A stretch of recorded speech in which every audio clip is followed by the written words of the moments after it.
Good afternoon, everyone. We're going to call to order this Regional Solid Waste Committee meeting. The TNRD acknowledges that we connect with many First Nations communities across our vast district and today are located on Tecumseh-Secwepemc territory, situated within the unceded ancestral lands of the Secwepemc Nation. The TNRD appreciates the partnership that we have with Tecumseh-Secwepemc and respect the territory and land on which we gather today. Do we have any additions or deletions from the agenda? Nope. Okay, seeing none. I'd like someone to move the minutes for approval from the last meeting. We've got a mover, seconded by Director Grenier. All in favor? Any opposed? That is moved. Okay, so we're going to start off with item 5.1, which is the solid waste management service tipping fee revenue projections, and it's for information only. So do we do anything with that? Go ahead, Julie. Yes, we have a presentation to accompany. Okay, perfect. Thank you. All right, thank you. Just get loaded up here. Wonderful. Good afternoon, everybody. Nice to see you all again. So I'll be giving an overview of this agenda item. The first one being the solid waste management service tipping fee revenue 2024 projection. The purpose of the report that you've received for information today is to provide you with an update on the anticipated shortfall in tipping fee revenue in 2024. And this is forecast to impact the next 5-year financial plan because we've now adjusted the tipping fee revenue going forward. For some background, we do operate 27 eco depots and transfer stations and 2 landfills under the Regional Solid Waste Management Service. All electoral areas contribute to that service and all municipalities with the exception of the City of Kamloops. The service funding model for operating that service, it's funded about 70% by taxation, so $6.7 million, and then 30% through tipping fees at $3.5 million, as you can see on the pie chart there. When we're talking about tipping fees, we're talking about user disposal fees. So when you go to a solid waste site with your material, you pay for a disposal fee either when you drop it off, or some of our larger customers have charge accounts where they receive a monthly invoice. So that's where that revenue is coming from. We implemented disposal fees back in 2009 as part of the Pay As You Throw campaign, where we began charging fees for disposal and all users had access to free recycling. And this was aimed at encouraging recycling through cost savings. Since 2009, we do regularly review these fees and they've been adjusted several times throughout the years. And when we do this, we do so to continue encouraging diversion, to keep our funding model at about 30% coverage through those tipping fees, and to ensure that our fees stay in line with the City of Kamloops and bordering regional districts. And the reason for this is we don't want to be driving waste between districts. It keeps things even across the field, and then we can help ensure that TNRD waste stays in the TNRD. On January 1st of this year, we did increase our tipping fees. We increased the fee for garbage from $80 a ton to $90, and the fee for mixed demolition, renovation, and construction waste from $160 per metric ton up to $250. These rates are outlined and set in bylaw 2681 as amended. And at the same time that we increased our fees, so did the City of Kamloops. Part of the reason for the increase was to help offset increased contract costs for our new site operations, maintenance, and hauling contracts. So we transitioned to those new contracts midway through 2023. And so when we're looking at the full year of 2024, those contracts increased our budget by 15% or $1.8 million. So the fee increase was to help offset these increased costs. When we're looking at kind of revenue growth and tipping fee projections, it depends on quite a few factors. Generally, you look at your previous year actuals, plus anywhere from 2 to 4% growth is considered reasonable for a solid waste budget. And this is accounting for things like population growth, waste reduction initiatives, and different economic conditions. Population growth, as the population increases, so does the volume of waste. Waste reduction initiatives, we have several programs that are aimed at reducing waste, which can impact the revenue if it's driving it into some different areas where they're lower cost or free programs. But these can also bring opportunities for cost savings and new revenue streams. And when we're looking at economic conditions, we want to ensure that we're adjusting for inflation to keep pace with rising costs. And disposal can also be influenced by development, construction, and demolition activities. So if there's a lot of new projects, new construction, that goes hand in hand with waste disposal. So when we're looking at our tipping fee revenue from 2014 to now, we can see from 2014 to 2018, the blue bar on that chart is the budgeted amount, and the green bar are the actuals. So from 2014 to 2018, we see that our actuals were lower than the budgeted amount. And then when we hit 2019 to 2023, our actuals are exceeding the budgeted amount.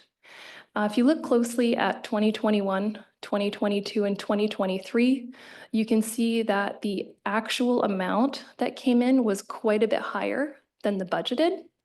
And so what's happened in 2024 is the budgeted amount is 3.59 million, and the forecast actual for the end of the year is coming in around 2.7. There's quite a few factors that have contributed to that, and so the report here aims to discuss those factors so that you're aware. So what these events are, we did have some outlier events, which are kind of different things that have happened that have influenced those numbers. So we had a couple of events that increased the revenue significantly in 2021, 2022, and 2023. We had the tipping fee increase in 2024. We implemented the mandatory recyclable materials bylaw in 2022, which was expanded earlier this year. And we've also seen year to date a reduction in building permit fees. So I'll touch on all of these items. So the first one is the revenue increase that we've seen in the last couple of years. So we did see a significant revenue boost due to the Nicola Valley Merit flooding event that happened in late 2021, and disposal carried on into 2022. And this event actually doubled the incoming tonnage to the Lower Nicola landfill.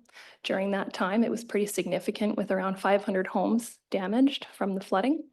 And then we have the Trans Mountain Pipeline project, which started in 2021, carried in through 2022 and 2023, which definitely brought increased waste into the TNRD system.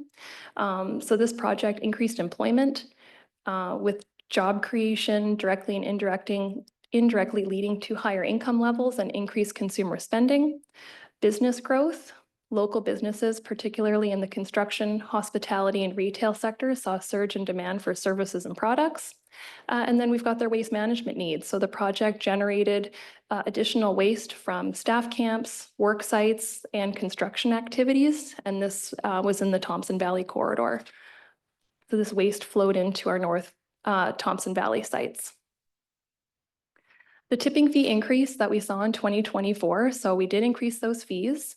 When we did the projection for the 2024 revenue, it was based on the prior year's tonnages, which were a bit inflated due to the flooding and the TMX pipeline.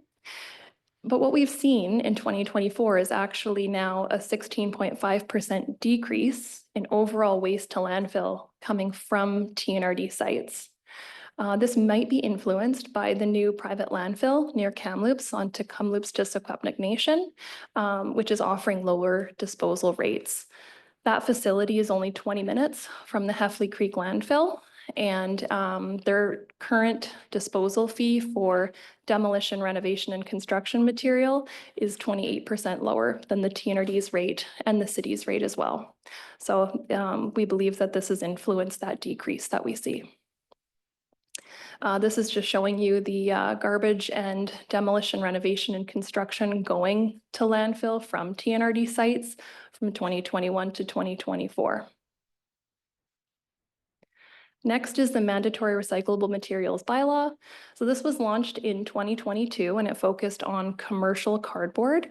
And then we expanded it in early 2024 to include all materials that are regulated under the recycling regulation, applying to both residential haulers and commercial. The bylaw prohibits recyclables from going into the garbage. We've been working over the years on increased education and awareness on this bylaw. And so we may be diverting more recyclables into free recycling programs. While this has a positive impact on our waste per capita ratio, so that's how much garbage each of us is producing in a year, there is a potential reduction in tipping fee revenue. We do have good data on commercial cardboard. We know that we've seen an increase in recycled commercial cardboard at TNRD facilities.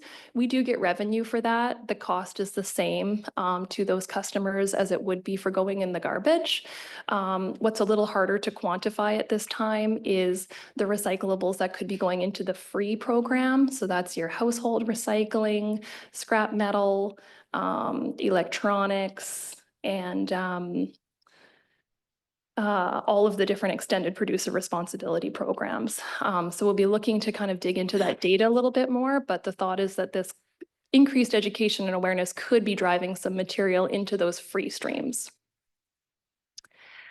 And then the next one is a reduction in building permit fees. And I believe there'll be a report coming to the regular board meeting tomorrow that expands on this a little bit more from Planning and Development Services. But touching on it here as well, year to date, there's approximately a 40% decrease in building permit fees that the TNRD's Development and Planning Services Department has seen. Of course, the revenue from building permits and solid waste management is interconnected because construction and demolition projects generate significant amounts of waste. Increased construction activity will typically boost revenues for both departments due to more permits being issued and waste to manage on our side. And just kind of touching on this, there could be some correlation with the Bank of Canada interest rates. They rose in 2022 and 2023, and they're starting to come back down at the end of 2023. So there may be an impact in financing for some of those construction projects influencing that. So what are the financial implications for us this year? In the current 5-year financial plan for 2024, we had budgeted $3.59 million in tipping fee revenue. And right now, our end of year projection indicates a shortfall of about 24% or $884,000. The projected total is $2.7 million. So what we've concluded is that the outlier events from 2021, 2022, and 2023 have been removed, and we've updated the projection for tipping fee revenue for 2025 to 2029. Right now, and you'll see this, I understand next week, I believe, you'll be doing the budget workshops to jump into this a little bit further. Next month, okay.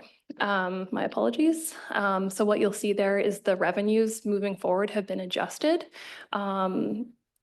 taking out those outlier events and making sure that we're more in line with kind of typical growth moving forward. And so we've applied a 3% increase to the updated number for 2025 to 2029. This is the kind of adjustments chart that's shown in the report. So what you're seeing here is the actual revenue for 2014 to 2023, the percentage change from the year prior. We've tried our best to isolate the TMX revenue. So that's the Trans Mountain Pipeline. While they did have their own commercial account where we could isolate some of those costs, the majority of their hauling was done by third-party haulers. So while we know the majority of a certain hauler would have been from the TMX pipeline, they also do haul for other customers, and they also have a couple of contractors that they worked with. So this was our best estimate on isolating that cost. We've been able to isolate the Merritt flood revenue from 2021 and 2022. And then you'll see the adjusted revenue column takes those totals away from the actual to show us where we would have been had those things not happened. So using those numbers, we've adjusted the projection for 2025 to 2029 and kept it at that steady 3% increase.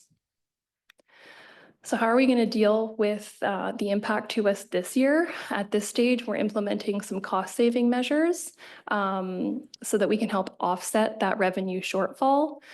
We've canceled some of our advertising campaigns. We typically would have kind of standard messaging that would run.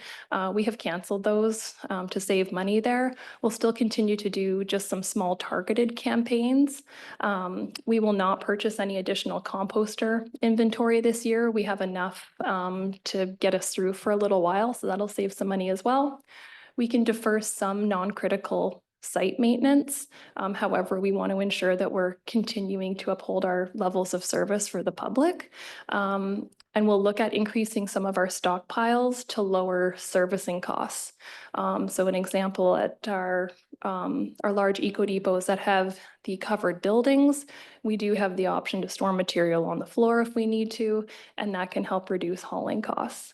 So these are a few of the ways that we'll aim to reduce the impact of the shortfall for 2024. And with that, I'm happy to take any questions that you might have.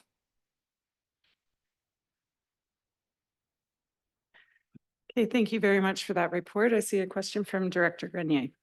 Just wondering if there was a dollar figure to the savings that you've identified. For the advertising campaign and the composters, that's around $70,000. And then quantifying the non-critical site maintenance and the hauling services, that will really range depending on where we go with it.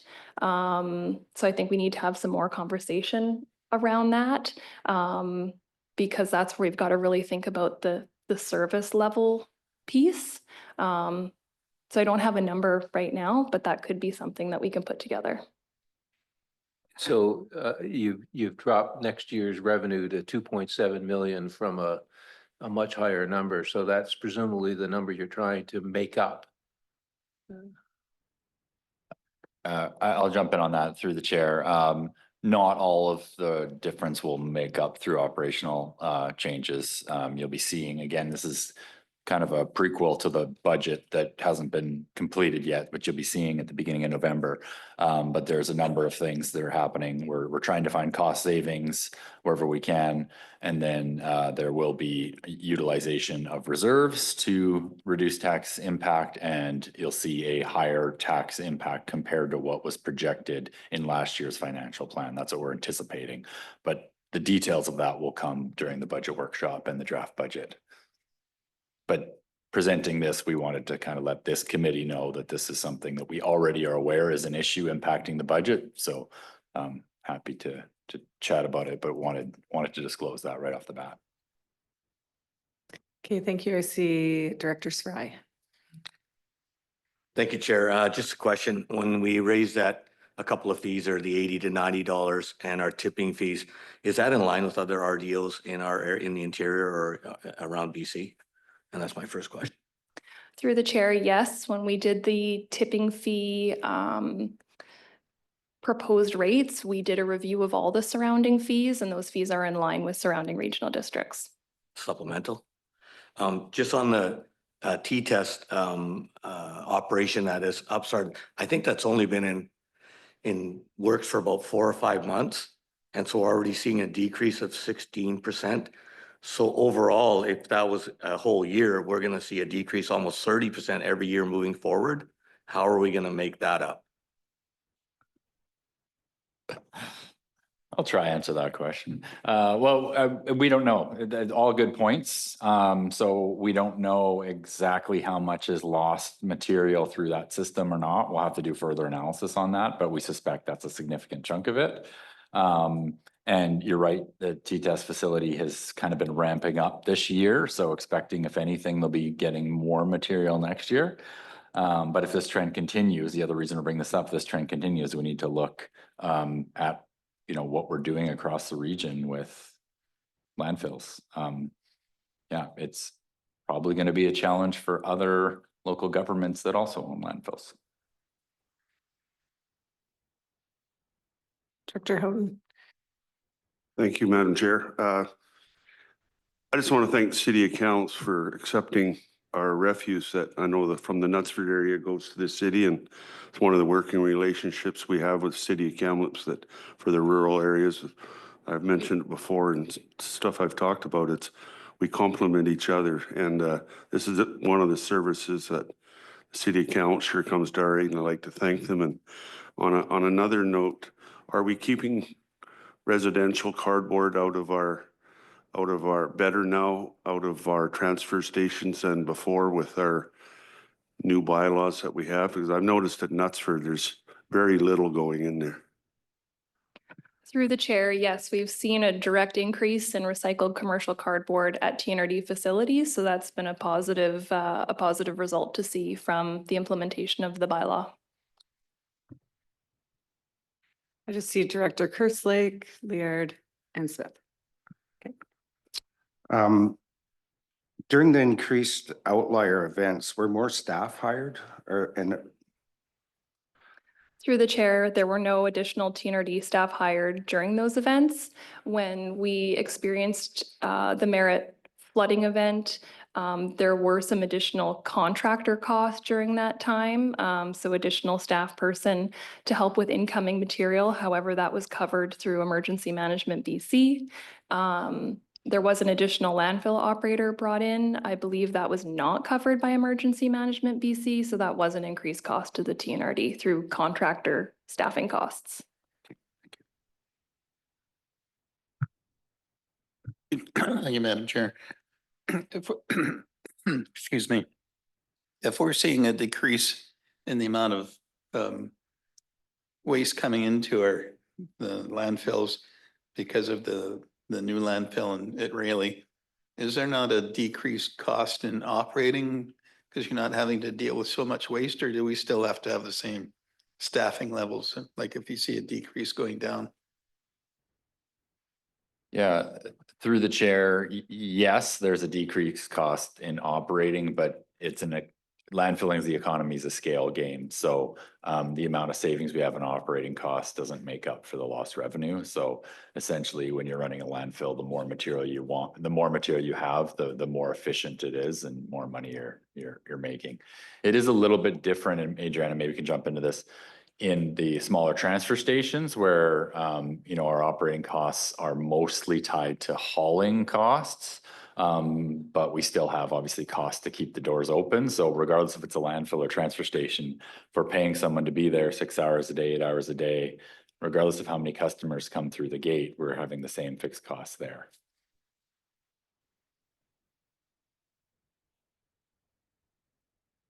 Thank you, Chair. I think that kind of sort of answered a little bit of my question. I was just going to ask if most of the areas have stayed somewhat predictable, or is it just sort of these events that have kind of driven up the costs?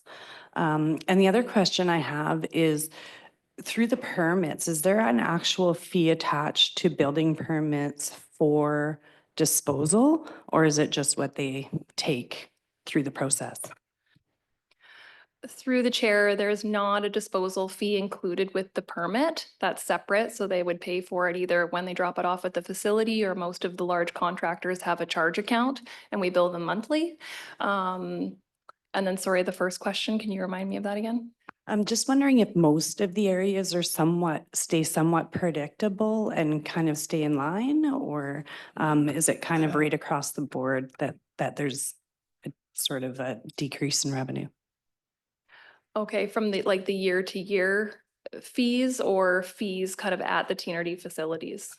Yeah, like even year to year, like if you take out things like the flood and the pipeline, like are most of the other areas staying somewhat predictable?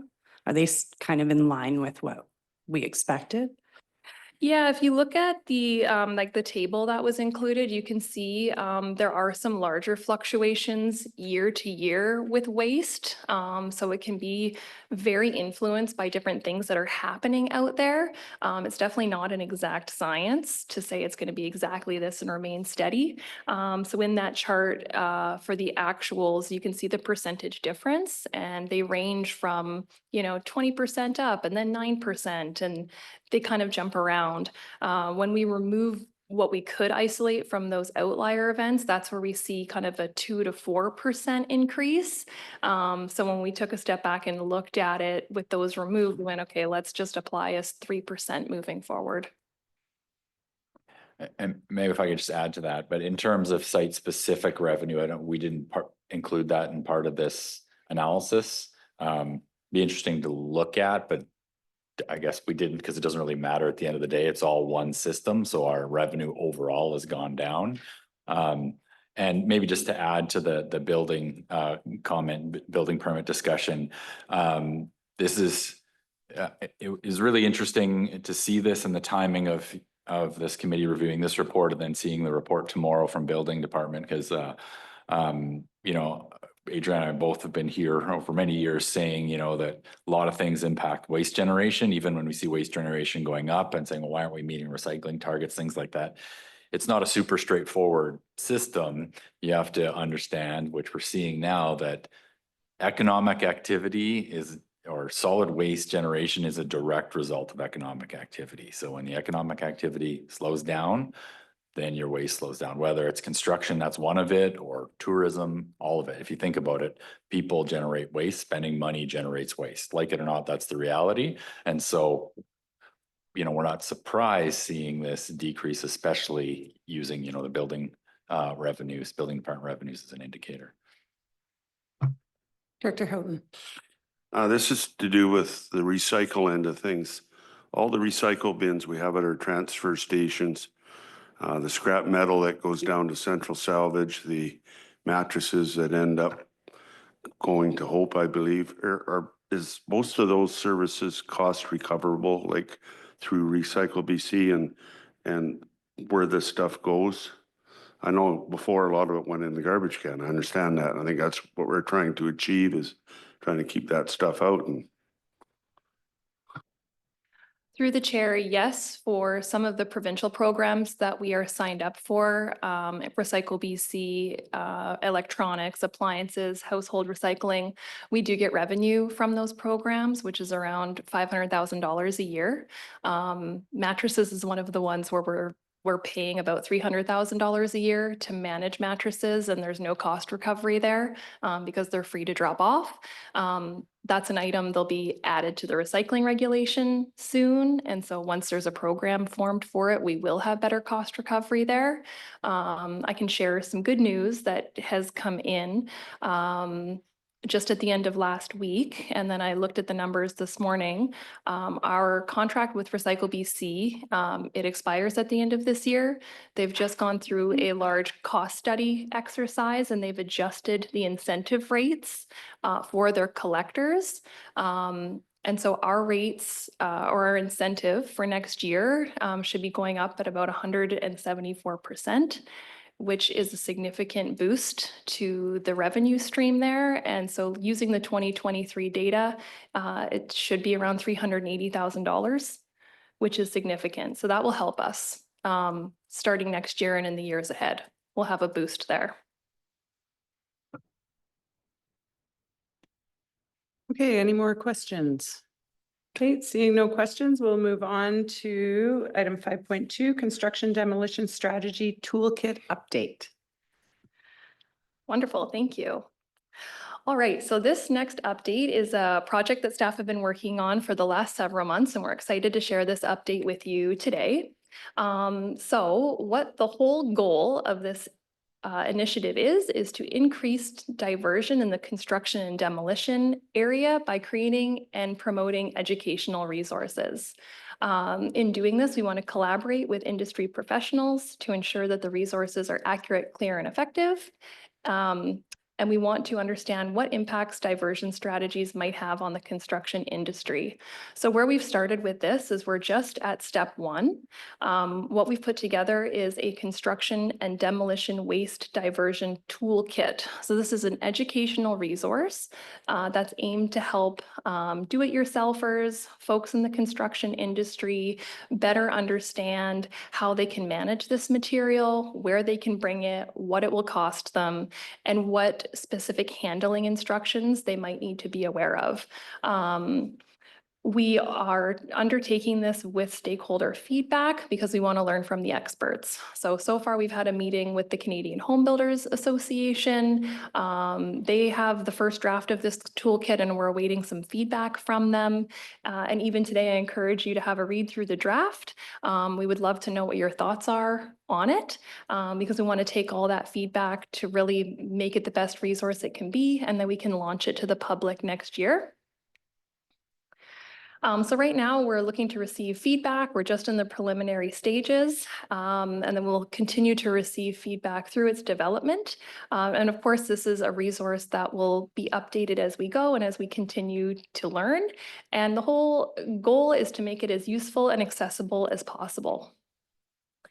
Right now, in speaking with the CHBA, of course, they're the experts in construction projects, demolition projects, and they also aim to help homeowners with information sharing. So we're hoping to hear back from them and that they can be a good resource for us for this information conduit to homeowners. We have some fun transitions in this presentation for you. So why are we doing this? It's a key strategy that is outlined in our regional solid waste management plan. It's outlined in section 3.2 that the TNRD develop a toolkit as part of an overall construction and demolition waste diversion strategy. So what we know right now is that when construction and demolition materials come into a site, loads are typically commingled. So that means they're all mixed together. And they often include divertible materials such as clean wood, concrete, metal, and asphalt shingles. If we were to look at an example of a typical 2,000 square foot home, if it's 100 tons of material and it comes in unsorted at $250 per metric ton, the total cost is around $25,000. However, if you were to break out those different components, separate them, and then bring them into a facility, you're paying a lower rate for the shingles, for the wood, and for the concrete. So if we were to break apart those components, you could lower disposal fees down to $12,000. So quite a savings there. Looking at the TNRD system, in 2023, around 23.5% of all waste that was landfilled in both the TNRD and the city of Kamloops was construction waste. When we look at the last couple of years, it fluctuates slightly, but this waste stream makes up about a quarter of our total solid waste stream, so it's significant. And the whole driver behind this is reducing our per capita waste generation rate down to meet our planned target by 2028. So right now, the blue line on top is the TNRD's disposal rate. So you can see in 2023, we're at 695 kilograms of waste per person per year. And the green line is the provincial average. Right now, that's only updated to 2021, and the number's at 506. So we're trying to really curve that down to reach our provincial target. And of course, this has also been influenced by those outlier events, including the flood and the TMX pipeline. So without those, we're a little bit lower. I do think moving ahead, barring any large natural disasters, we'll see this come down. And it'll also be assisted by the organics collection in the city of Kamloops. We're not the first regional district to look at implementing a construction, demolition, waste diversion strategy. These are in place throughout BC at different local governments. We've got the Regional District of Nanaimo, Metro Vancouver, Surrey, the Central Okanagan Regional District, the Regional District of Okanagan-Similkameen, Burnaby, and the Regional District of North Okanagan. Every regional district is unique, and we understand that we're unique as well. So staff have reviewed all of these different resources and plans and have really tried to put something together, kind of cherry picking the best parts of all the ones that are out there into a document that's really useful for folks that's in our region. I'll go through just a high-level overview of the contents and the major points. We're not going to get into kind of the super nitty-gritty details, but the whole guide has been included as a draft with the report for you to have a look at.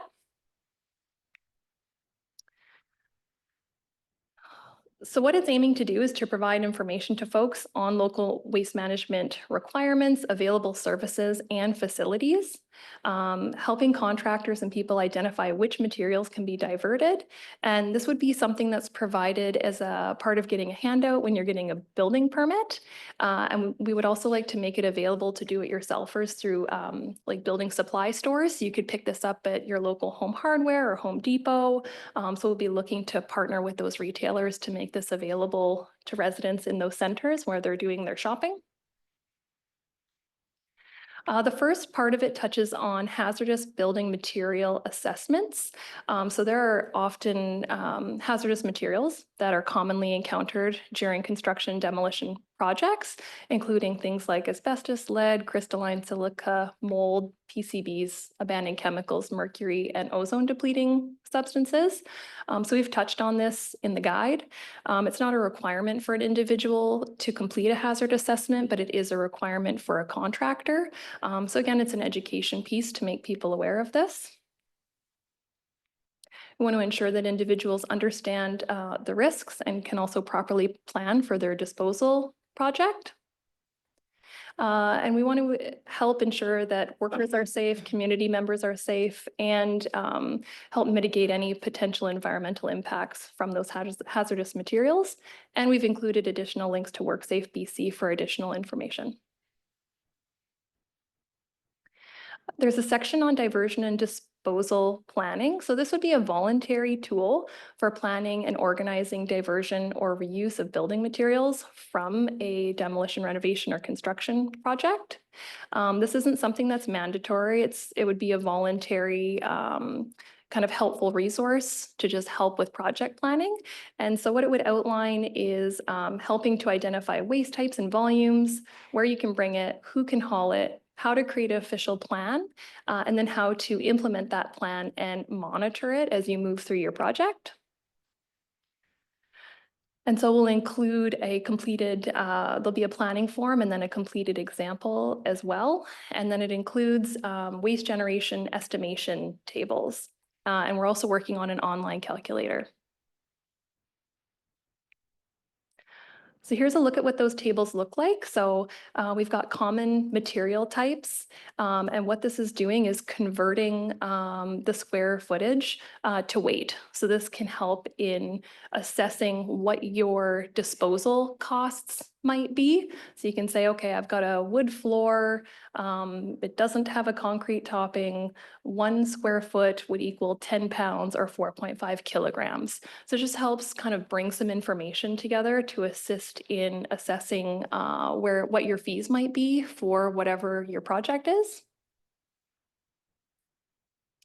And so it moves through a few different types of building materials. I won't go through those in too much detail there.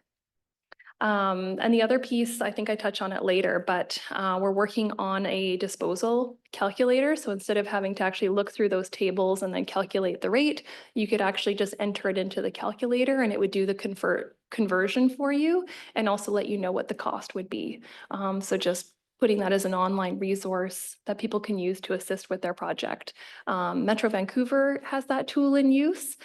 So we're working on getting that complete and onto the website as well. And then the guide also touches on some alternatives to demolition. So one of those strategies is deconstruction. And this is the selective disassembly of a building's components. Some homes are really good candidates for deconstruction if they're very structurally sound, which is typically homes that are built before 1950 that don't have any water or fire damage. There's some really great salvageable materials in those homes. And so we're aiming to just help provide that information to people. We've also connected with our GIS team to see if we might be able to put a layer in our TNRD mapping that would help identify these homes. And then contractors or homeowners would better know if their home is a suitable candidate for deconstruction. Just showing some local examples. This was actually in Kamloops on St. Paul Street. I think there's 3 photos here. Yeah. So this was KRM Recyclers, and these were some older homes, and they actually did disassemble these homes. They were able to salvage the appliances, the doors, the windows, the electrical components, the Allen blocks, the kitchen cabinets, and the bathtubs. And those were all salvaged. So they didn't go to the garbage. They were then reused or made available for reuse. And then they separated out the concrete, the metal, the wood, and the yard waste. And so this was a successful project that happened in Kamloops recently. Another demolition alternative is house moving or building relocation. So this involves the relocation of a building from its original location to a new location where buildings can continue to serve their original purpose or fulfill a new one. I think we've got an example over here too. Yeah. So at 430 Nicola Street, this was during the pandemic when there was a real issue with supply availability. This home was moved from Kamloops out to McClure. It was 96 years old, and the folks were facing challenges with permits, timing, and supply chain issues. And so the picture on the left is the home before moving, and then the picture on the right is it all set up in McClure. And so the estimate is that this saved 60 tons of waste from being landfilled, which would have cost around $15,000. And I do not know the cost of moving the home, but it's now settled in its new location, which is pretty cool. Yeah. Oops. Sorry. Where am I at now? Okay, so the next item that's covered in the toolkit is what's called design for disassembly. And so this is considering the life cycle of a building's components, trying to simplify the deconstruction process, reducing time and cost of deconstruction, and allowing for the maximum recovery of the components and materials. And so when you're looking at projects through this lens, when you're building something, you have in mind the disassembly of that thing later on, which isn't something that we're typically thinking about. But there are some really great building materials that help with design for disassembly, and that assists in the whole life cycle of the building. So again, these aren't things that we're saying that you have to do. It's just providing different options to people in that toolkit so that they're aware. One of the other items that's highlighted is materials that are what's called cradle to cradle certified. So this is a play on cradle to grave, where you would be creating an item and then it eventually ends up in the landfill. Cradle to cradle is continual reuse of that material. It's a globally recognized certification for products that are safe, circular, and innovative, assessed on material health, circularity, social fairness, water and soil stewardship, and clean air and environmental protection. So one of the examples of these products is Akoya wood. It's an outdoor product that holds up really well in challenging outdoor environments. It's more expensive up front, but over the life cycle of that product, it lasts for a really long time. So you don't have to replace it nearly as often as a regular building material. All right, and this is the real kind of bread and butter or meat and bones of, of the document is what can you bring into TNRD and City of Kamloops facilities? So what this aims to do here is actually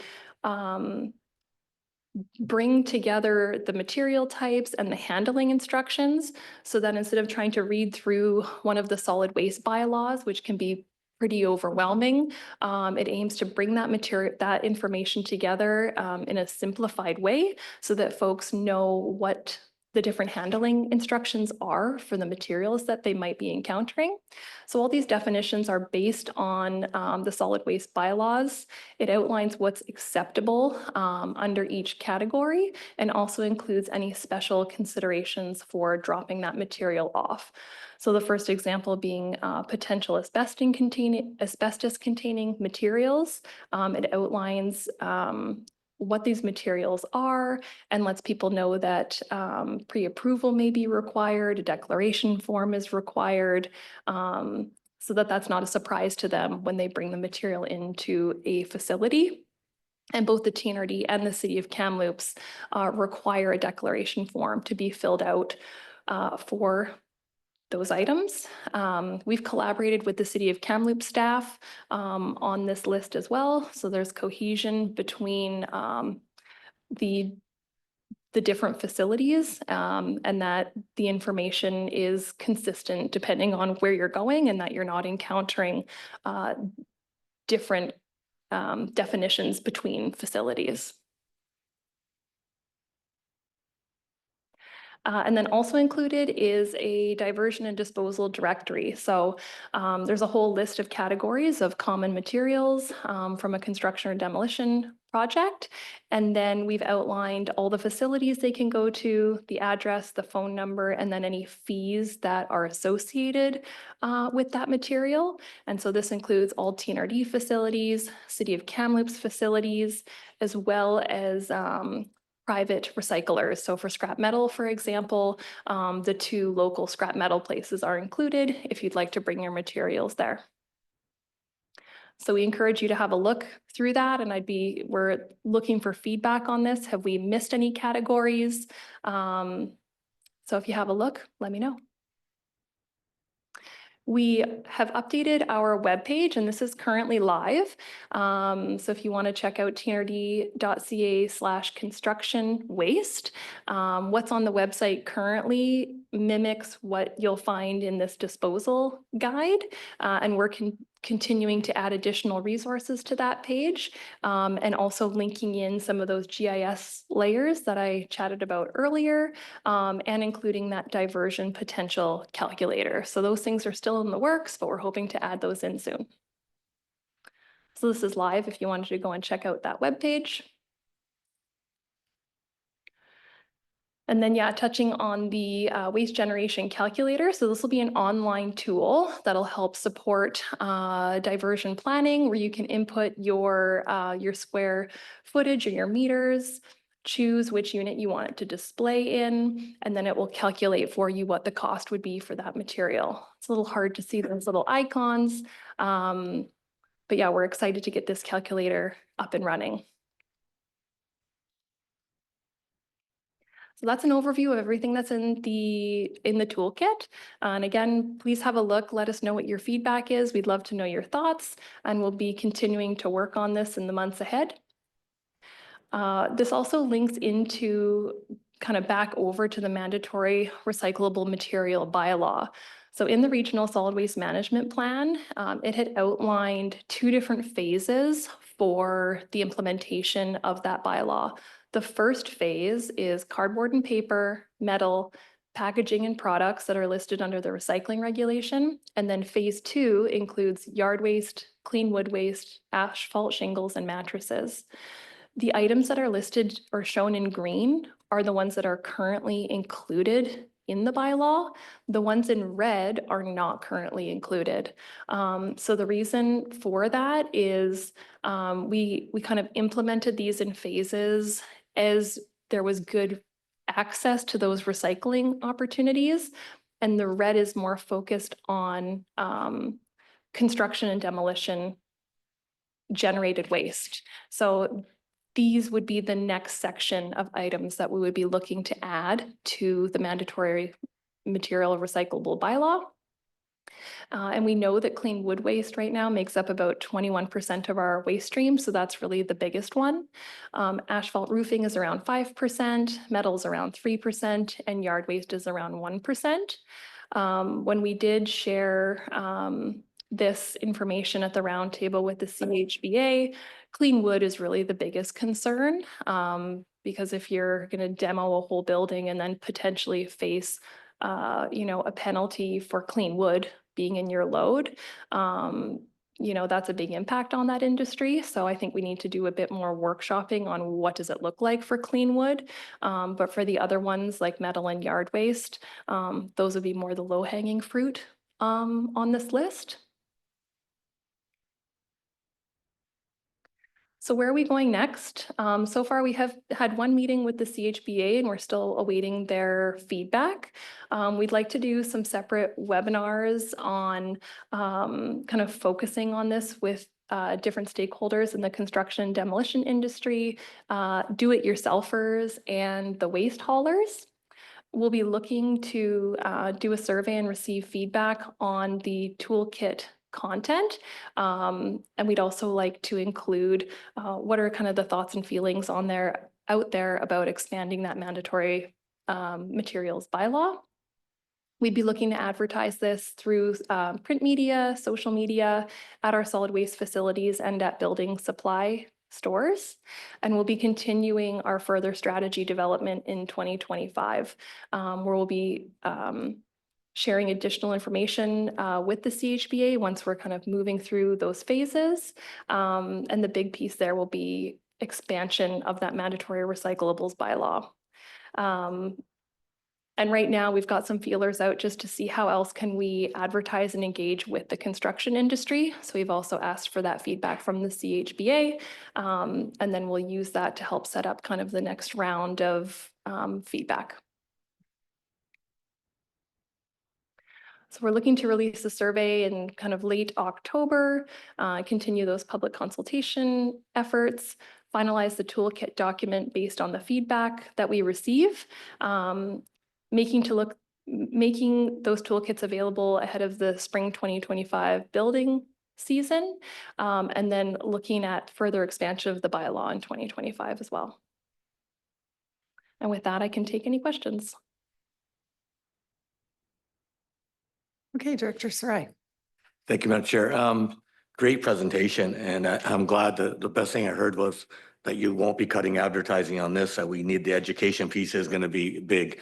I was just curious when you mentioned that residents don't have to fill out a form and can just bring stuff in, but if a commercial contractor brings stuff in, if he drops off a bin at a development or at a house that's getting renovated or demolished, then who signs up? Is he responsible what goes in that bin, or does he give that form to the resident or the developer?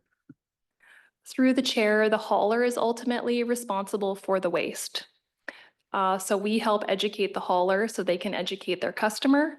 But when you're the one with the truck and the bin full on the scale, you're responsible for the waste. Yeah.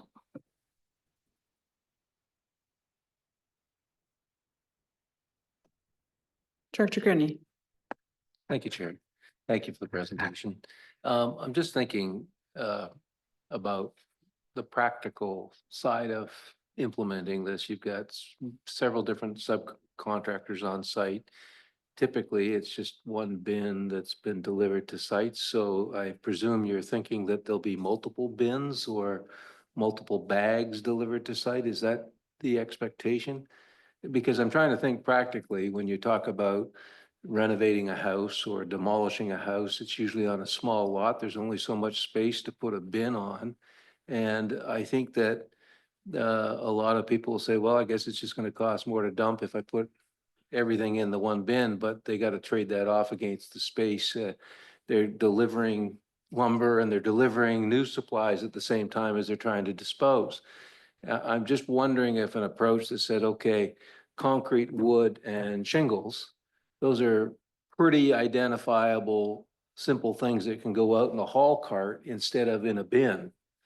And just from a practical perspective, I'm wondering how this plays out. I'll be delighted to hear from the home builders what they say.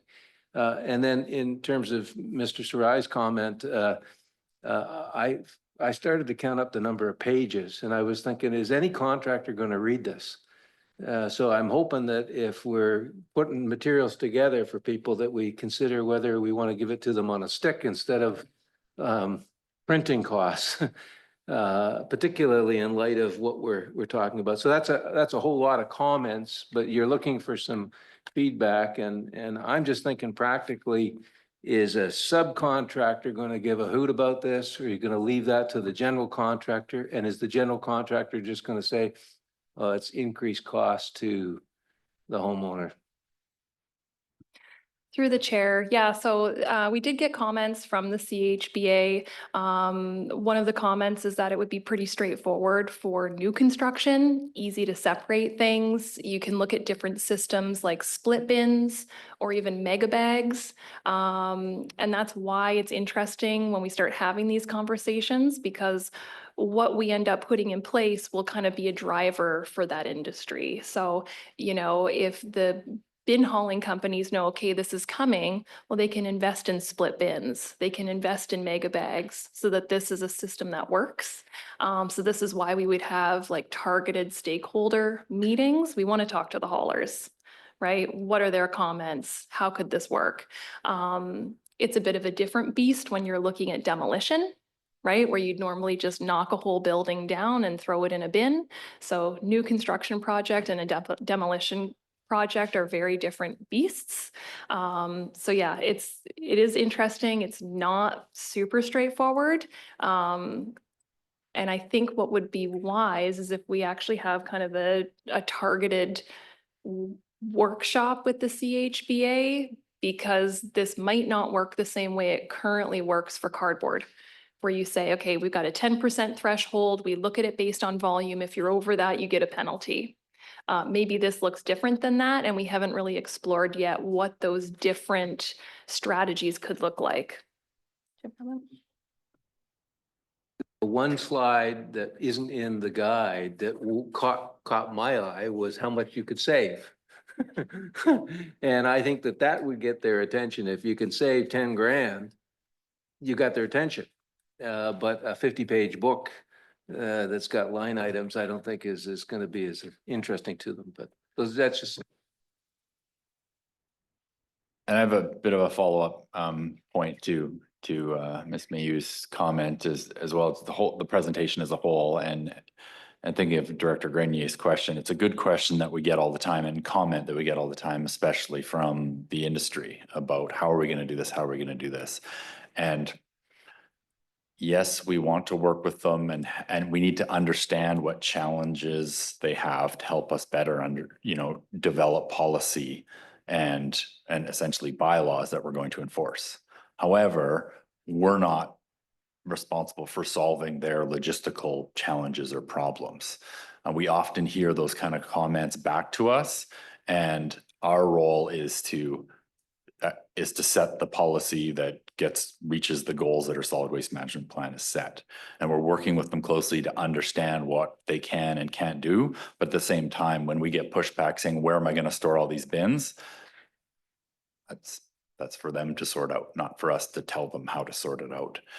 We need to be aware of those challenges, but we just need to be, I'm saying this to this committee to understand where that challenge that we have as staff and where we have to draw the line. We're setting the policy to enable the industry to come up with a solution to do it. And we're not inventing this model. We're kind of following the footsteps of what Metrovan has done for years, and using them as an example. They were, I guess, a lot more harsh in it. They just said to the entire Metro Vancouver, we are banning organics 4 years from now from the landfill.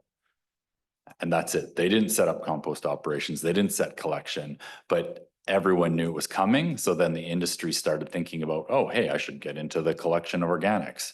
I should figure out where I'm going to start shipping, or maybe even set up an organics processing facility somewhere in the Lower Mainland. I know we're not at that scale, but that's kind of the balance we're always working towards, is not trying to allow the industry to solve their own problems, but setting the policy so then they can invest in technology, new ideas, et cetera.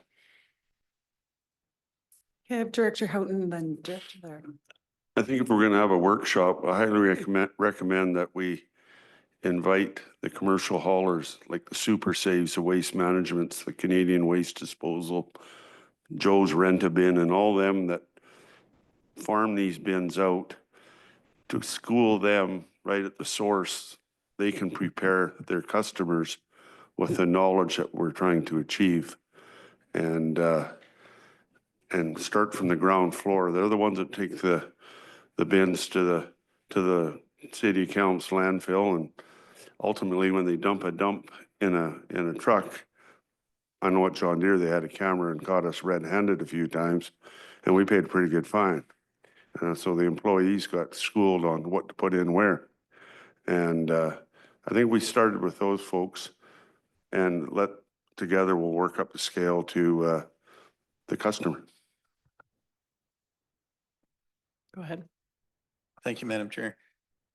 Do we have any idea in the TNRD how many complete house demolitions that are actually done, and do we have any information on like a renovation, partial renovation? Do we have any idea how many get done in a year and what sort of volumes we'd be looking at? I know some communities request that you get a demolition permit. And I often wondered why you would get a demolition permit, but when I listen to what we're talking about, the demolition permit makes you aware of what's being taken down in possible volumes that could be coming from that one project. I don't know if that's something we want to consider, but it does give you an idea of what you're dealing with. Instead of you go to work one day and there's 3 truckloads of from one house show up, and it's just not done properly because nobody's informed them or let them know that what is required before they go to the dump. So we haven't done that analysis, but in theory, we could be working with all the municipalities in our own through building permit processes. Yes, there is demolition permits. I think the vast majority of demolition type waste that comes in would be through like a renovation. So it wouldn't be a standalone demolition permit. It would be a renovation. But also keep in mind, and I think probably many of you have seen it or aware, there's a lot of renovations either that don't require a permit, like ripping up flooring and replacing flooring, or ones that maybe would require a permit that don't have a permit. But the permit process would give us some indication of what's happening. Go ahead. If nobody else, I just wondered that First Nations facility, are they going to require the same kind of separation, or will they just accept a bin full of other things? And are we competing against that, I guess? Very good question. We don't know the answer to that yet. Because they're on federal land, they do not fall in under the TNRD solid waste management plan like other provincially permitted facilities. So those are discussions that we need to have to try get some consistency in terms of implementation of bans and restrictions, that sort of thing. Anything to add to that? I would just add that they are currently diverting wood and recyclables at that facility. So as Jamie said, our bylaw doesn't apply at that facility, but they are very interested in waste diversion, and they have variable rates to help drive material into the diversion piles and out of the landfill facility, which is great.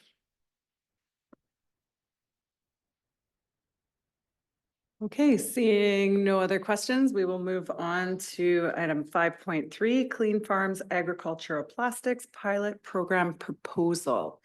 And so we do have a recommendation. Do we move that first and then do your report, or do we do your report first, or?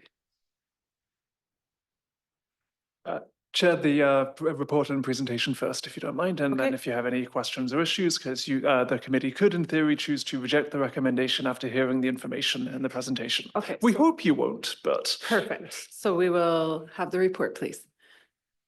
Wonderful, thank you. We do have online Carly Fraser and Enzo Castle from the Clean Farms team. We've been working with them to help put together the proposal that you see in the report today. So they'll give an overview presentation on the proposal. And then once they're complete, we can have some conversation and we have some information as well. So with that, I should be able to hand it over to Carly and Enzo. Can you hear us okay online? Yes. Wonderful. Okay, you guys can go ahead. Thank you. And just confirming, can you see my presentation up there now? Here, Not not yet. yet. Okay, 1 second. How about now? Looks like it's loading, but we see a dark screen right now. Oh, there it is. There it is. Perfect. Okay. Great. I'll just take 1 second here to get my screens all resorted. All right. Wonderful. So thanks so much for having us here today to present to your board. My name's Carly. I'm the Special Projects Coordinator for Clean Farms. I am joining you from Ontario today. I've been with Clean Farms for 4 years, and over that time, I've been involved in multiple pilot project setups for different ag plastics across the country, including pilots in northern BC and the Fraser Valley. I coordinate our grant applications for special projects for Clean Farms, including the one that we received through the Canadian Agricultural Strategic Priorities Program, which is contributing, hopefully, some of the funding to this pilot that we're talking about today. And I'm also involved in the renewal process for that grant again. So that's just the reason I'm here speaking with you today. I was recently just away on mat leave, and while I was gone, we had wonderful Enzo stepping in to be kind of the boots on the ground operating the BC pilot. So he's joining me here today to share his expertise in developing some of the pilots to be where they are today. So for the presentation, I'm just going to give an overview of Clean Farms for those of you who are unfamiliar with us, and we'll give you kind of a sense of how we see a pilot project typically operating, and how one could take shape for your region. And then we'll leave plenty of time for any specific questions that you might have, and questions about the proposal that your members have put forward as well. So Clean Farms, we're a not-for-profit stewardship organization specifically operating for agricultural plastics. We operate nationally in all the provinces across Canada. In BC, we operate programs for the collection of pesticide and fertilizer containers, as well as unwanted pesticides and livestock medication. And as a nonprofit, our primary funding comes from voluntary industry commitments and through fees that are collected in association with extended producer responsibility programs. So that's just a slide up there to give you a sense of who some of our members are, and just some of the products that we deal with. We also at times receive supporting funding for targeting new initiatives that help us to expand our services that are offered to the agricultural sector. So this is the case for the pilots and the funding kind of mechanisms that we're proposing and discussing today. Our aim at Clean Farms is to contribute to a zero ag plastic waste to landfill goal. And we just want to continue to find ways to deliver on that goal across the country. We really feel like we operate in a niche intersection of agriculture and the waste management and recycling, recovery industries. And we really bring value through that scale and perspective that we have of being a national organization, but also having that perspective on the ground and partnering with local organizations and regions. So in 2020, we announced our partnership with Agriculture and Agri-Food Canada. We received supporting funding, as I mentioned, through their CASP program, which helped us to run a variety of activities across Canada, all supporting building a zero plastic waste strategy for agriculture initiative. A main focus of the activities was the startup of pilot projects. There were some research and stakeholder outreach initiatives as well, but the pilots were really the bulk of this project. And we were looking to expand pilot projects into agricultural plastics that really don't have an option for a lot of programming coverage yet. So materials such as twine, bale wrap, and silage bags, bunker covers, those really became the focus of the pilots. We had pilots operating in PEI, Quebec, Ontario, Saskatchewan, Alberta, and then in BC, in the northern BC regional districts. And we were able to trial a lot of different options because of the diversity of experience in operating across the country. And specifically in BC, it was really great to be able to partner with a 50-50 cost sharing agreement for 3 regional districts, because it helped us to kind of expand our reach within BC and cover what can be a tricky area in BC for waste management, and try a lot of options there. So we did gain quite a bit of a momentum, we'd say, in a short period of time with this grant, and we're hoping to be able to continue that with the renewal process, and this time put even more focus on expanding those pilot operations. So just something that we like to emphasize in going into any partnership, such as this potential one, is that this is a pilot program. So despite some anticipated challenges that we do know about, some experience that we have with that, we do want to still work with you to pilot different solutions, make adjustments as we go. This isn't a disposal service at the moment.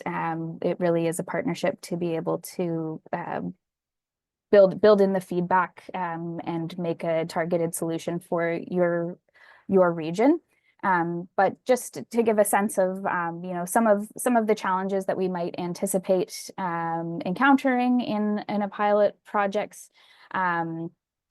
agricultural communities being so kind of rural and large distances of travel, we do need to develop good relationships in transportation and hauling. Our materials are different than other materials out there. They're similar level of bulk, but can be a little bit unwieldy. So we really need to work with haulers and transporters to kind of develop a specific relationship so that our products can be dealt with appropriately and arrive at recycling facilities in an appropriate state. Then there's some classic examples of working with farmers to adjust habits. Something that we love about farmers in BC is that we do find there is really a keen interest in participating in these types of programs. So finding those keeners, those leaders in the community that are looking for a solution and looking to kind of drive the region forward, those relationships are also part of the pilot project.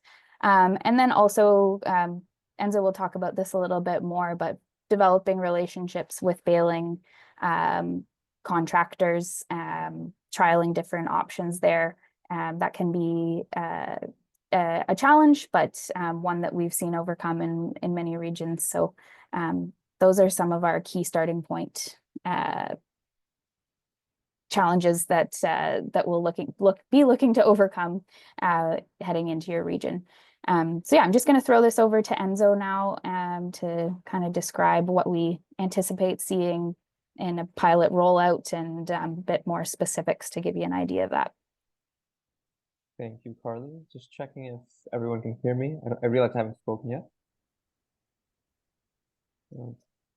Okay, I'm going to go ahead then. So I'm going to talk a little bit why we should be doing a pilot project, as well as what the typical pilot project looks like. So typically for ag plastics, there's 3 general ways to handle the disposal. One better than the others right now is landfilling generally, but what we're seeing more and more of is burning and burying. And unfortunately for the burning and burying categories, These usually fly under the radar. We don't have much data on them. When other regional districts are doing their waste composition studies and trying to see how much of this material is ending up in the landfill, it's underestimated because of how much is seen in the waste composition studies, when there is actually a lot more of this ag plastics out there. So with these pilots, we kind of encourage farmers to give them an avenue to recycle these materials and give us a better idea of how much of their material is circulating through the ecosystem. Next slide. Typically, as Carly had mentioned, we would like to start your region with about 3 items, them being twine, bale wrap, and silage plastics. We do also collect grain bags, and we currently only have 1 region in BC that is doing grain bag collection, and that's the Peace River District, and it's because they produce a lot of grain in that region. But for now, looking at a 3-year pilot at TNRD, most likely we'll go ahead with twine, bale wrap, and silage plastic. Something that we've been talking about with TNRD staff is which sites would be best candidate sites to run this.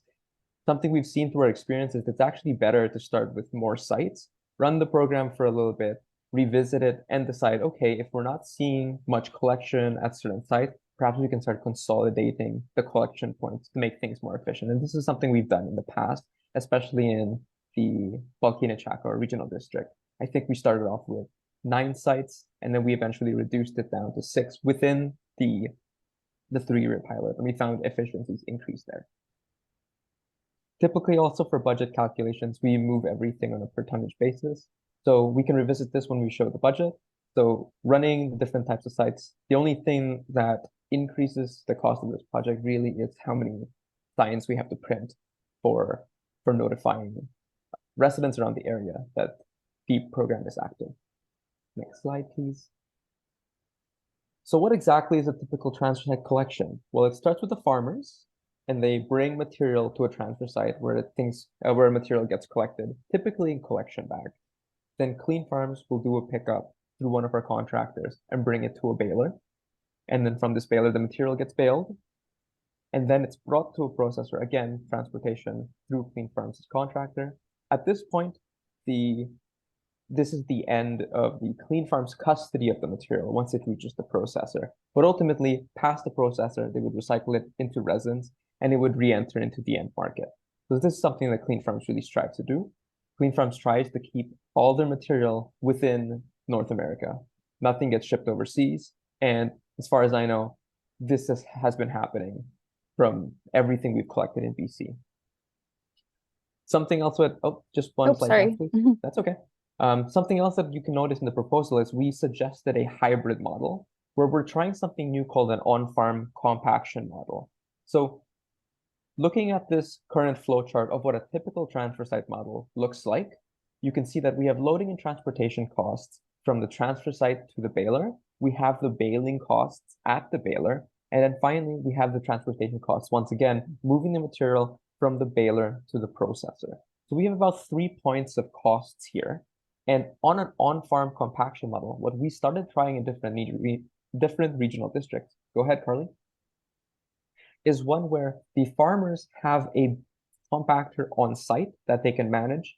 We have 2 models currently, one that is a manual chain hoisted compactor, and lately one that we've been installing with a hydraulic press.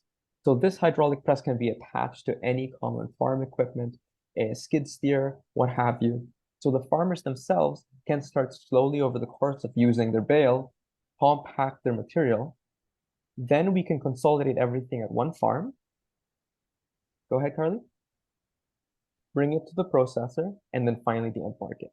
The difference here, go ahead, Carly, is we reduce it to the loading cost only at the farm and transportation costs just to the processor.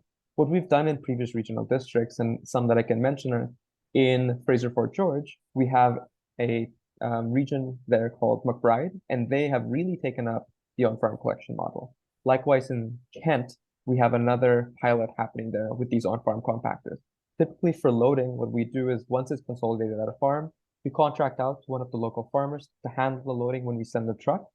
Then the transportation costs come in and we bring it to the processor. And this eliminates a lot of the costs from this program. So we've started trying out these hybrid models where we still raise awareness through the transfer stations and have a collection program, but we also pick key locations to distribute the compactors to try the on-farm compactor model. Go ahead. So now I'm going to pass it off back to Carly to discuss what's happening in BC in terms of EPR, which is something everyone's talking about in this industry nowadays. Yeah, it's great to hear some of the previous discussion come into play as well. So, yeah, EPR expansion is set or to agricultural plastics in the IC&I sector is set as a priority over the next 5 years. So undertaking a pilot at this time is really great timing because it means that your region can be ahead of the curve. You're contributing to the potential policy approach that the province is looking to identify by 2025. And it also means that, you know, your constituents or your ratepayers are being eased into whatever the potential policy approach is, and having their feedback on the program directly contributed to the option. We like to typically offer a pilot on a 3 to 5 year timescale because we think that it allows, you know, especially with agriculture being such a seasonal industry, it allows time for uptake and building on feedback. So we are really excited to see this timeline come out with the direction and the direction that EPR is heading in. And this is just to give you a perspective of some different EPR legislations and programs that we deal with as Clean Farms across the country. So it is, again, kind of a niche understanding that we're developing with that federal perspective on some of these policies and developments. So we saw really big implementation of EPR in Quebec, as well as PEI, kind of some more sweeping EPR approaches, and then some more targeted approaches in places like Saskatchewan, Manitoba, where they're maybe looking on a more material to material basis. Again, we don't know what the option that will be taken in BC, but it will be interesting to, you know, contribute the experience from all of these pilots to that policy position. And just continuing down the line with, you know, what our vision is for pursuing a pilot project. It's really important to develop stable end markets for these materials. And again, that is where a lot of Clean Farms expertise comes in. You know, we have dedicated staff that are working on developing trusted relationships, working on getting agricultural plastics into more recyclable content. And we were really heartened to see that, you know, in a relatively short period of time over the last 5 years, we have seen different processors and markets developed for some of these rather tricky materials. And, you know, we do see future development on the horizon as well. And just a comment, you know, Enzo did mention that we are focused on recycling first, and I know that BC especially likes to, you know, keep material as close to home as possible. We do have an interest in that as well. Just with materials from agriculture being the way that they are, it is really helpful to be able to consolidate with other provinces at this time. But just, you know, we're happy to share where end markets are, and just to note that we do try and continue to bring them closer and closer to materials collection points as possible. So I know that you have in your report been presented with kind of a budget breakdown over the next 4 years, with some front loading of costs to those compactors that Enzo mentioned coming in the first year, with some support potentially through Clean BC. We are at the stage of applying for the renewal of that CASB project, and that would be where the 50% funding would come from for Clean Farms if we are to be approved for the renewal. So I know there's some discussion needed for your board to support this, but something as Clean Farms that we're interested in moving forward as well would be a letter of support that we could provide to the federal government to really say, you know, we have the support of various regions, so we're ready to hit the ground running if this funding is to come through. So that's just something to leave for your consideration as well in kind of the timing process and approval for this potential project. So with that, I think I'll close our presentation, but happy to answer specific questions that you might have on the pilot or Clean Farms, whatever it is we're ready to answer. Okay, thank you very much for your presentation. Do we have any questions? Director Houghton, Laird, and Are mini bulk fertilizer bags part of this program? No, so this pilot, sorry, I'm just trying to close my screen there. So this pilot wouldn't include the mini bulk bags, but we do, just to let you know, we do have some pilots going on in other provinces that we are hoping to be able to share best practices with BC, but they're kind of in a different trajectory for program development. Right now, they all end up in the landfill, so that's why I'm asking. Thank you. Yeah, appreciate it. go ahead. Thank you, Madam Chair. I don't see anywhere in here where the manufacturers of the product that go in these plastic bags taking any responsibility for the packaging and the fact that it goes from a manufacturer to a distribution center, and then the users pick it up with whatever farm or whatever, wherever it's used. There doesn't seem to be any responsibility placed on where the money's actually being generated. It looks like we're expecting local government and government to look after this problem instead of the companies that are producing the waste. Has anybody looked at why we're doing this and not expecting the manufacturers to look after these products? Yeah, no, absolutely understand that perspective, and that would be kind of the intention in moving towards an EPR policy would be kind of a cost shifting or cost sharing onto the manufacturers. So, you know, when we have these pilot opportunities, it is kind of a stopgap solution towards a policy such as that, or a waste management stopgap solution. And you know, again, we don't know what policy position might be taken on the issue, but that is typically the trajectory that the EPR programs will take, is kind of a shifting towards manufacturers there. If I may add, that term I mentioned earlier, EPR, stands for Extended Producer Responsibility. So as we're expecting more conversations about this to be happening, and as of earlier this year, the BC government did put out a report explaining that their next horizon that they're looking towards is EPR for agricultural materials. So Clean Farms is in talks with the BC ministry about this and what direction they're trying to approach. They have mentioned Clean Farms explicitly in this report for EPR in agriculture. So this is coming. And I think this is what Carly was alluding to in the end of her presentation, where different regions are looking towards this now. It has already happened in Quebec, and BC is up next.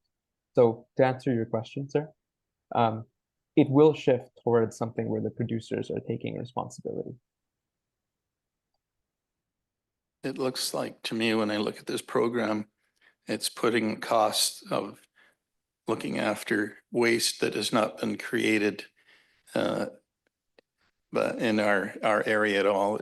Who knows where the products come from or where the packaging comes from.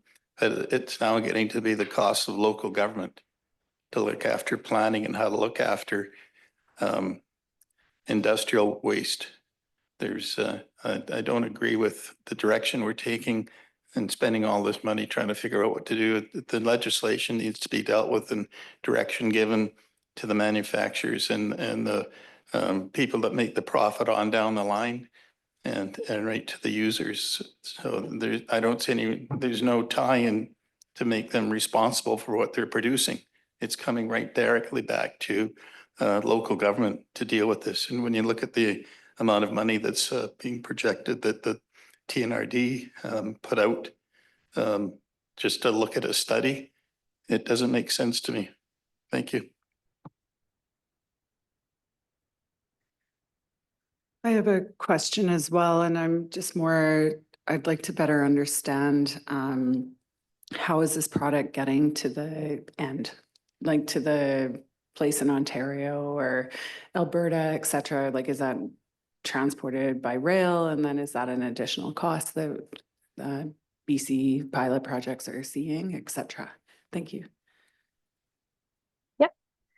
So depending on the facility, so, you know, the twine, silage wrap, and then the silage bags or covers are all separate plastic materials. So they'll be going towards different end markets. We do see mainly transportation by truck of our materials. So definitely large interest on our part in, again, getting those end markets to be as close to collection as possible. Majority of material from this pilot would be going to end markets in Alberta at the moment. But again, we have seen development kind of rapidly, even in our previous pilots over just the course of 3 years, and moving those closer to the source. But those transportation costs are a part of the pilot budget proposal. Director Sarai. Thank you, Madam Chair. I think we lost him. Oh, there it is. Probably on the same line. So right now you've got the 4 pilot projects running in BC, and they're probably in their 3rd year, if I read it properly. So when do you decide? Again, I'm concerned that trucks are going from here all the way to Toronto to your closest processing, and it says potential maybe Alberta. When do you make that decision? How many more pilot projects do you need to get going before you make a processing plant closer so that we cut those transportation costs? Because we're, in hindsight, you look at it, we're saving environment on one side, but we're creating another problem on the other side by trucking it across Canada. So I'm just curious, when would you make that decision to make a processing plant closer, and how much time do you need for that on your pilot projects? Absolutely. We do typically have a metric number that I could share for, you know, how much it would take to run a individual processing line for this material. I don't have it off the top of my head at the moment, but it is quite significant, and that is why we consolidate materials at the moment. It's not to say necessarily the quantity of material, but you know, sometimes it is that relationship with a recycler. If they see that they are going to be getting a continuous supply from us and they're willing to receive it, and, you know, even say that that's on a trial basis until they can secure a line. We don't want to do that yet because we want to stay open to, you know, moving our material to the closest processors as possible.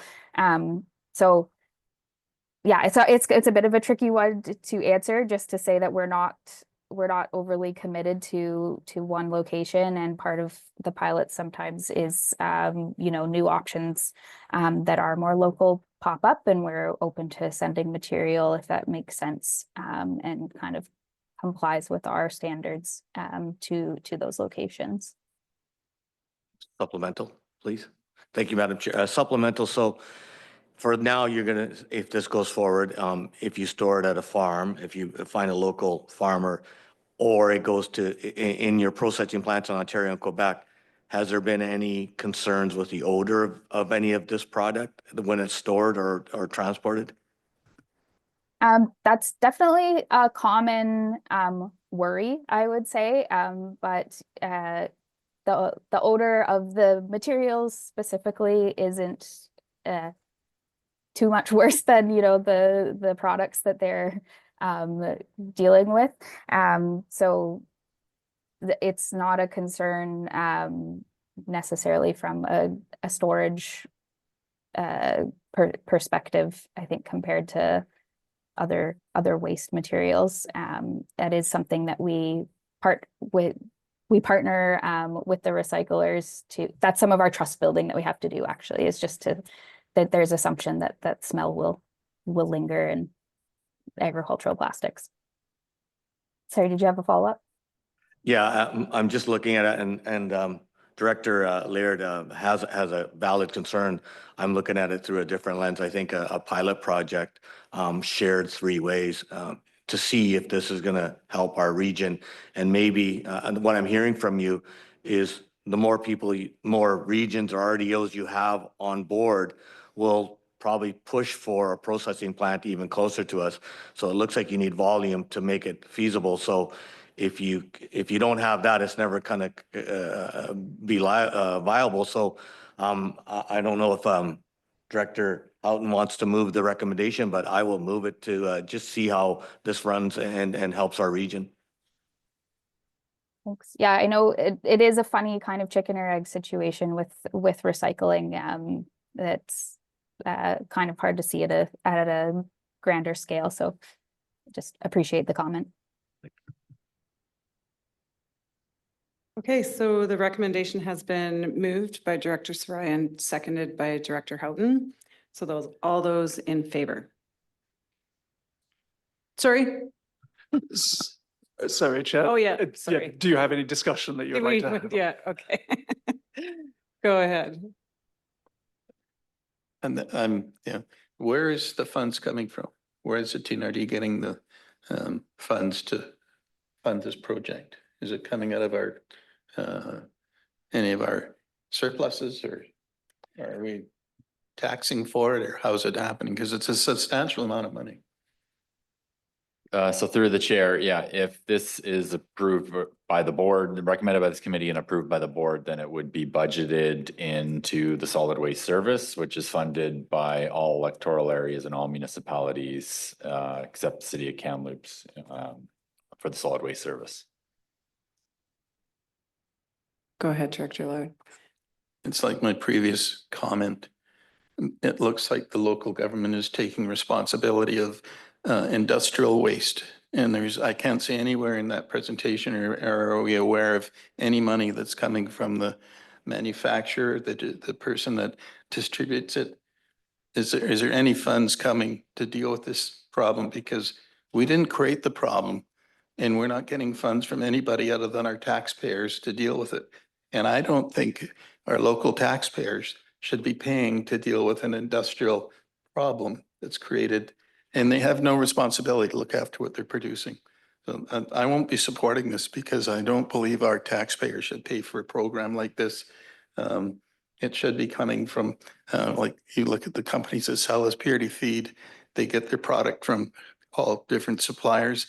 It goes out to the farmers, and the farmers are stuck with it in their fields. Purity feed is not taking any responsibility for gathering up the waste that is happening in our farm areas and in our community. So who's responsible? I don't feel the taxpayers are responsible to deal with that kind of thing. It has to be the businesses that are generating it. Otherwise, our solid waste goes up, more expensive, and I'm not supporting the motion. Okay, thank you, Mr. Vier. Yeah, through the chair, thanks for those comments, Director Laird. So just to provide some context and reminder for this committee. So this program is not currently under extended producer responsibility regulation through the province of BC.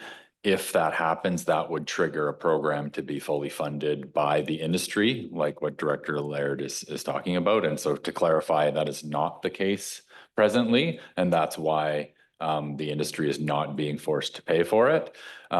This proposal here is, as you can see in the recommendation, partially funded through other sources, but also a significant funding source through the TNRD if we choose to go forward with this pilot program. And just some more background, the reason we're bringing this forward is because this was often, very many times brought up and recommended by the previous board as well as this board to find solutions to agriculture practices, plastics. So this is the best option available at this time that we're bringing forward for consideration. Okay, thank you for that, Director Grenier. I'm just wondering, and I don't have enough knowledge about this, but whether we would be better to put this off and go back to some of those suppliers and say, how much would you sign up for on this? Whether it's a purity feed or I don't know where else they buy the stuff. I don't know if it makes sense to say, we're interested in this pilot project. Can we cut you in for half of the $134,000? Is that worth a 3 or 4 month delay before we vote on that? And I just pose that to people, you know, Director Houghton might have a better idea than I as to whether that's 3 or 4 phone calls or 27 phone calls or 200 phone calls. Director Houghton. Well, I agree with Director Laird. There's so many different sources you can get this stuff. It's not just Purity Feeds in town. You can go to TerraLink at the coast. Sila Grows, probably your biggest supplier out of Grinrod. They can drive over to Alberta and get the stuff. Doesn't mean what we do at Purity Feeds that is going to have a bearing on it. They'll just say, hell with it, I'll go over here and buy from over here then, because they don't have one. So I know it's an industry responsibility. I fully agree with it. I know when I first got on here, it was one of my goals to at least do a pilot project to try and see if we can get this stuff out of the garbage, out of the air, and out of the burial site at somebody's farm. And, you know, we do have 2 other sources of revenue. And yes, we got to come up with 134,000, but I think we're not signing up for life. Let's try it and add to the program and see if we can get this thing done. I don't think it's going to do any good going to any supplier because there's many of them that aren't in our regional district. They can go to, like I said, go to Chilliwack, they can go to Grinrod, they can go to Red Deer, Alberta. And I don't think any of them have a tipping fee or a disposal fee or an environmental fee. So I think our goal here should be to help clean our own backyard up, which right now is nothing short of a mess. So I sold this stuff for many years, and I always said that what we're doing with it is wrong, and it's blowing over everybody's fence. You go up all the rural roads of interior BC, this white stuff's clung to a barbed wire fence. But if we can start somewhere and do a pilot project and maybe set the tone and help the program out, that's why I seconded Director Sarai's motion. Thank you. Do we have any more comments or questions? Okay, seeing none, I will move the question. All those in favor? Opposed? That's carried. Okay. Is there any new business today? Okay, seeing no new business, it's time to adjourn the meeting. I just want to thank everyone for your patience. Oh, yeah, sure. I was just wondering on our joint hazardous program that we have with the city of Kamloops on the Mount Paul Industrial Park, that environmental collection agents we have. I was just wondering, how is that working out in both the city side and TNRD side on the collection of those hazardous materials? Through the chair, the Household Hazardous Waste Facility opened on May 1st. It's gained popularity every month with hundreds of customers coming by to drop off their household hazardous waste. It's been very successful, very well received by the community members. Many users from the city of Kamloops, also residents coming from communities in the TNRD, loading up material for their neighbors and bringing in larger loads. So yeah, there's quite a large influx of material, and it's been very successful.